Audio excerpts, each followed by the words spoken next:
যখন চারিদিকের নিস্তব্ধতা ভেঙে ভোরের আলো ফোটে না, চারিদিকের অধিকাংশ মানুষ যখন গভীর ঘুমে মগ্ন, ঠিক তখনই ঝাড়ু হাতে অতি পরিচিত ছন্দে এগিয়ে চলে আল্লাহর ঘরের দিকে।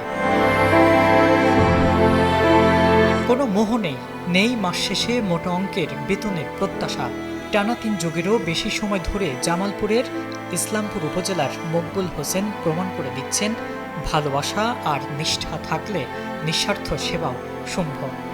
সব মশার বিরুদ্ধে সুরক্ষা দিতে এলো বসুন্ধরা এক্সট্রিম অ্যারোসল, মশার বিরুদ্ধে এক্সট্রিম সুরক্ষা।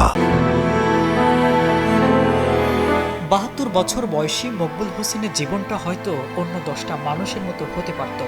জীবন যুদ্ধ আর অভাব অনটনের মাঝে মানুষ যখন কেবল নিজের রুটি রুচির চিন্তায় বিভোর থাকে, তখন তিনি বেছে নিয়েছেন এক কঠিন অথচ শান্তির পথ। ব্যক্তিগত জীবনে মকবুল হোসেন নিঃসন্তান।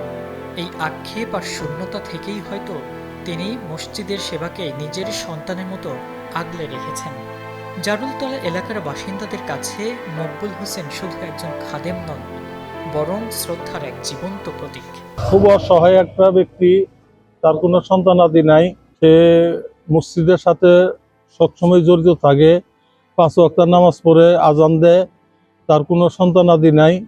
খুব অসহায় একটা ব্যক্তি, মানে পাগল টাইপেরই মতন আর কি।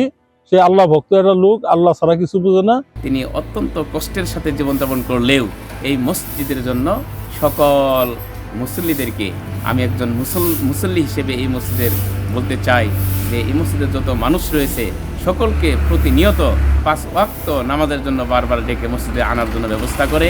স্থানীয়রা জানান, শীত, গ্রীষ্ম, বর্ষা, আবহাওয়া যেমনই হোক, মকবুল চাচার উপস্থিতিতে এক চুলও এদিক সেদিক হয় না।